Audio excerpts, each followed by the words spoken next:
What's up, everybody? Welcome back to the Paranormal Rush Hour. I'm your host, Ryan Rush, and I have got an email for you guys today. This one is really, really good, okay? Before I get too far, I want to thank all my new subscribers, and anybody who hasn't subscribed, please do.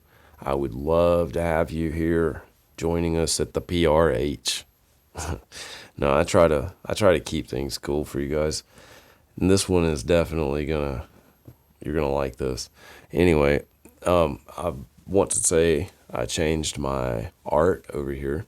This is another picture from my friend Leonard Mott Jr., who draws all my awesome paranormal art, and he drew this is actually something I found out here on my property, and he actually sketched it. It looks like sketched it and watercolored it, I think. So he can clarify that, but it's really, really good. And I remember finding this, and this is kind of relevant. Well, I think it's relevant to to what this email is about. Also, this is something I found out in an area where there was a lot of Sasquatch structures and stuff. And I found this in the ground. It was like kind of raised up in the ground with pine straw over it. And this pine straw was being supported by a stick going like through the center, and it was being held up by another stick in the ground. It was just crazy. It was like a little miniature structure, like a tent or something. It was really wild finding that. And I found other things very similar to that too, and some of them even more intricate. So I don't know about it. I haven't seen anything, and you guys know I'm not going to make a claim about something I haven't seen. So I don't know what's making those, and I'm really good with just speculating about it because I don't know, man. I don't think I want to encounter the little people. Anyway, okay. Leonard, if you want to drop your link in the comments to your Instagram where you put all your art, I will be glad to pin that for you because it is some good stuff. Leonard's really talented, and I appreciate all this stuff that he's done for me. This email was sent to me by my friend Joe. Joe has been a long-time subscriber, and he's been very, very supportive of my channels.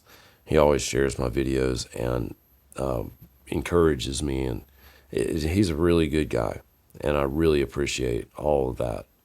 And this email is just great. I mean, even you guys contributing these emails, I mean, that's, contributing content for me to share, and I really appreciate that.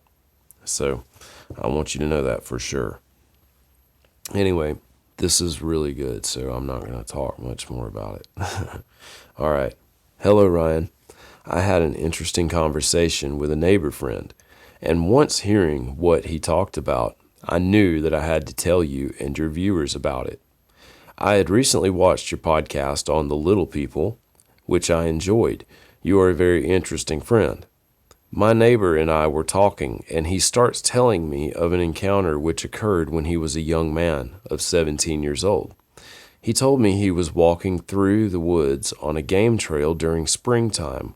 When he rounded a curve in the trail, he stopped dead in his tracks. Looking straight ahead of him were 7 little people, he says. They were around 2 foot tall, 4 males and 3 females. They were wearing trousers, shirts, and shoes. Each had long brownish blonde hair except for one who had long silver hair. My neighbor said he stood still for maybe a moment while these little people, oblivious to his presence, seemed to be involved in a conversation and were making gestures with their arms and hands. He told me the one with the long silver hair was creating some type of light crystals when she would raise her arm, and it was very bright, similar to a fireworks sparkler you see on holidays, and seemed to be the leader or person in charge because they were all intently watching her perform this magic. My neighbor said he moved his footing on the trail and a twig snapped, and all 7 of these little people turned their attention to him. He told me that they came running to him And the silver-haired one warned him not to tell anyone of his encounter with them, bidding if he did, bad luck would fall on him and possibly death. She said she asked him if he understood her, and he said he told her he did. He said they started running back down the trail very fast, but that the silver-haired one turned into a bright ball of light and chased after the ones over the hill, or over the ridge, So quite shaken and disturbed by what he had just witnessed, my neighbor ran all the way back to his home, where his mother asked him what was wrong. What was wrong with him? She told him, "You look like you have seen a ghost." Without thinking about the warning he had been given, he told his mother about what he had just seen on the trail in the woods. He said his mom wanted him to take her there and show her where it happened, but my neighbor said he was too shaken by it and didn't take her there. The following week, he was involved in a tragic car accident, killing his best friend and disabling him for life. He told me if anyone encounters the little people in the forest, to always heed their warnings. He told me he believed the only reason he lived through the accident was that he never took his mother to the place he saw them at. He's a much older man now, but he told me they are real, and Ryan, I believed him. That was a good story. For real. I really appreciate that. Thank you for sending that, Joe. I really appreciate it. And that is crazy because, that's what I've always heard too. They always say, you don't talk about the encounters with them and stuff like that. And it is hard to find people that will tell you about little people encounters, especially if they're warned. I mean, this is just, it's something else. The more I get about this stuff, the harder it is to deny. It's like these people are all seeing something. It's like, why would everybody be making up a story about this, especially some old man? Why would he do that?